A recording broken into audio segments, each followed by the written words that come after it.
इस कहानी में प्रयुक्त सभी पात्र, घटनाएं, नाम और परिस्थितियां काल्पनिक हैं। किसी भी जीवित या मृत व्यक्ति से समानता पूरी तरह से संयोग है।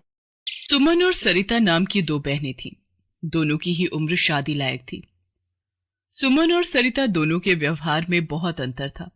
सुमन जहां सिर्फ अपने आप से मतलब रखती थी, वहीं सरिता दूसरों की मदद करने में सदैव आगे रहती थी।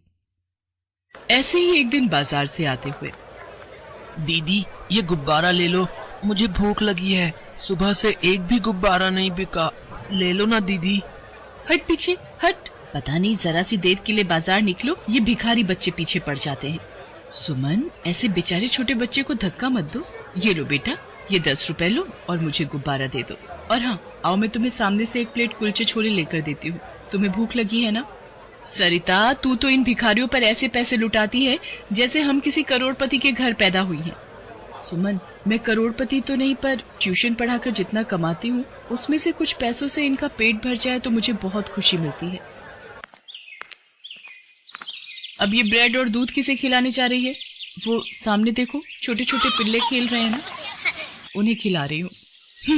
बस तू और तेरी समाज सेवा। चल जल्दी से आ, घर आ गया। माँ, ओ माँ, तुम सरिता के साथ मुझे बाजार भेज देती हो। ये रास्ते भर कुछ खरीदती बाद में है, पहले दूसरों पर पैसे ज्यादा लुटाती है। अरे सुमन, उसकी आदत है, आज से नहीं बचपन से ही वो ऐसी ही है। अच्छा छोड़ो माँ, पैदल चलकर धूप में मेरे पांव थक गए। कुछ खाने को बनाया तो दे दो, बहुत भूख लगी है। मैंने रोटी बनाकर रखी हुई है, जाकर रसोई में से ले ले। सरिता, तू भी कुछ खा ले बेटा, मैंने तेरे लिए भी रोटी बनाकर रख दी थी। अभी सुमन और सरिता रोटी खाने बैठी हुई थी कि तभी द्वार पर एक बूढ़ी औरत आ जाती है। बेटिया, पीने के लिए ठंडा पानी मिलेगा? धूप में चल चल कर मेरे पैरों में छाले पड़ गए हैं और प्यास से मेरा गला भी सूख रहा है। कोई पानी वानी नहीं है अम्मा, चलो जाओ, अगले घर से मांगो। सुमन, इतनी गर्मी पड़ रही है, हमें तक तो इतनी प्यास लग रही है, तुमने साफ मना कर दिया। अम्मा रुको, आप यहाँ बैठो, मैं आपके लिए सब्जी रोटी और ठंडा पानी लाती हूँ। सुमन अपना खाना खाने में मगन थी, पर सरिता अपना भोजन करने से पहले उस बूढ़ी औरत के लिए भोजन और ठंडा पानी लेकर आती है। जीती रहो बेटी, भगवान करे तुम्हें बहुत अच्छा वर प्राप्त हो और तुम एक बहुत बड़े घर की बहू बनो। ये अम्मा तो ऐसे कह रही हैं जैसे कल ही तेरे लिए किसी करोड़पति घर से रिश्ता आने वाला हो। और वैसे भी अम्मा, बड़ी मैं हूँ, पहले मेरी शादी होगी। बिटिया, वक्त बदलते देर नहीं लगती। हर व्यक्ति के अपने अपने कर्म होते हैं, जिसका फल उसे इसी जन्म में भोगना होता है। जो जैसे कर्म करता है उसे वैसे ही फल की प्राप्ति होती है। ये लो अम्मा, ये कुछ फल और पानी अपने साथ लेती जाओ।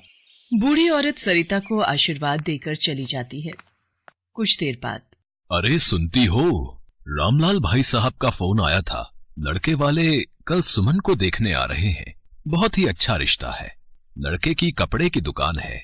फिर तो खूब तैयारियां करनी होगी, नाश्ता चाय सब कुछ देखना होगा। माँ आप चिंता मत करो, मैं सब संभाल लूंगी। पर सरिता, मैं तो ये चाहती हूँ कि सुमन भी इस जिम्मेदारी को समझे। लड़के वाले उसे देखने आ रहे हैं, तुझे नहीं। सरिता, कल तू सब संभाल लेगी ना? तुझे पता है मुझे तो रसोई के कामों के नाम से ही डर लगता है। तू चिंता मत कर सुमन, मैं सब संभाल लूंगी। अगले दिन सुमन को देखने लड़के वाले आते हैं। आपकी बेटी सुमन सचमुच बहुत सुंदर है, ये लीजिए समोसा खाइए। देखा गगन की माँ, तुम सुमन जैसी घरेलू लड़की ही अपने गगन के लिए चाहती थी ना, तुम्हारे अरमान पूरे हो गए। यार गगन, समोसा तो वाकई में बहुत ही स्वादिष्ट है। क्या कर रहा है सौरभ? अब तक 2 समोसे खा चुका है, बस कर। अरे हमारी होने वाली भाभी के हाथों के बने समोसे हैं, तो मैं अपने आप को रोक नहीं पाया। रुक, मैं जरा हाथ धोकर आता हूँ। गगन का दोस्त सौरभ हाथ धोने के लिए जाता है, तभी उसकी नजर रसोई में खड़ी सरिता पर पड़ती है। सरिता सौरभ के हाथ धुलवाती है। सौरभ उसे एक नजर देखता है और आकर बैठ जाता है। लड़के वाले रिश्ते के लिए हाँ कर देते हैं और कुछ दिनों बाद सुमन की शादी गगन से हो जाती है। शादी के बाद सुमन अपने मायके आती है। देखो माँ, ये कीमती गहने, कपड़े और ढेर उपहार मेरी सास ने और ससुराल वालों ने दिए हैं। लोग कहते हैं ना, कर्म करो तो ऐसा होगा वैसा होगा, पर मैंने तो आज तक 1 रुपया भी किसी को दान नहीं किया, फिर भी इतने बड़े घर में मेरी शादी हुई है। ये तो बहुत खुशी की बात है मेरी बच्ची कि तू अपनी ससुराल में खुश है। वही तो मैं इस सरिता को समझाती हूँ, ये दान पुण्य करना, समाज सेवा करना छोड़ दे, इसमें कुछ नहीं रखा। वैसे ये है कहाँ? वो बाहर मोड़ पर एक गौ आश्रम है, वहाँ गायों को चारा खिलाने गई है। ये नहीं सुधरेगी। अरे लगता है गगन का फोन बज रहा है। जी हेलो। क्या? पर कैसे? क्या हुआ सुमन, तू इतना घबरा क्यों रही है? दामाद जी फोन पर क्या कह रहे थे? सुमन बिटिया क्या हुआ? माँ, पिताजी, गगन का फोन था। हमारी दुकान में चोरी हो गई है, लाखों का कपड़ा चोरी हो गया। गगन और उनके पिताजी बहुत घबराए हुए हैं। क्या हुआ माँ? सुमन रो क्यों रही है? सरिता को सारी बात पता चलती है। सुमन अपने ससुराल वापस चली जाती है। बस भी करो माँ, इसमें सुमन का क्या दोष? जो होना था हो गया। पता नहीं बहू के पैर कैसे पड़े कि पूरा घर कारोबार सब तबाह हो गया। इस बात को कुछ दिन बीत चुके थे।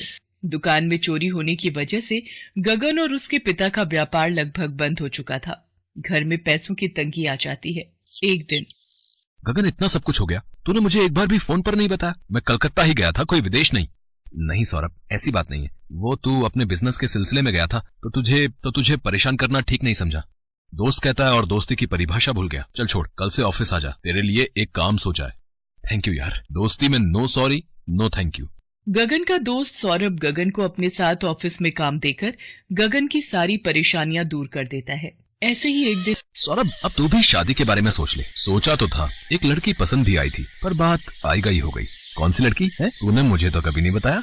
बस यार, मौका ही नहीं मिला उस वक्त बताने का। मतलब यार गगन, तू गलत मत समझना, मुझे सुमन भाभी की बहन सरिता बहुत पसंद है। उस दिन जब रसोई में तो समोसे कोई और बना रहा है।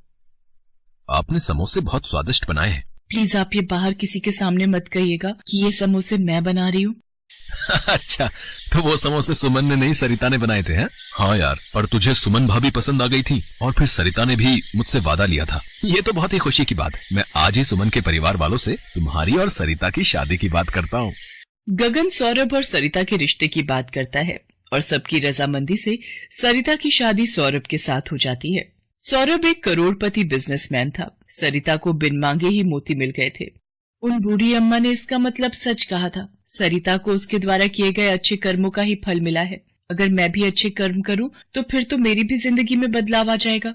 मैं अभी सरिता के पास जाती हूँ। सुमन सरिता के घर जाती है। सरिता, मुझे भी अच्छे कर्म करने हैं ताकि मेरे जीवन में भी खुशियां लौट आएं। मुझे तुम्हारी तरह बनना है। सुमन, मैंने तो ऐसा कुछ भी नहीं किया। जो मेरे मन में इच्छा रही वही किया, और निस्वार्थ भावना से की गई कोई भी मदद आपका अच्छा कर्म ही बनती है। मैं समझ गई सरिता कि मुझे क्या करना है। सुमन घर जाती है और सबके सामने कुछ ऐसा कहती है जिसे सुनकर सब हैरान रह जाते हैं। माँ जी, पिताजी, गगन, मुझे आपको एक सच बताना है। उस दिन घर पर जो आपने चाय नाश्ता किया था वो मैंने नहीं, सरिता ने बनाया था। वो बहुत अच्छी है, हमेशा सबकी मदद करती है। मुझे भी वैसा ही बनना है, अपनी बहन के जैसा। सुमन को समझ आ गया था कि हमारे द्वारा किए गए अच्छे कर्म हमारा अच्छा भाग्य निश्चित करते हैं। उस दिन से सुमन बिल्कुल बदल जाती है और अब वो भी अपने परिवार की सुख शांति और समृद्धि के लिए दान पुण्य और सत्कर्म करने लगी थी। Subscribe and press bell icon to get all latest updates.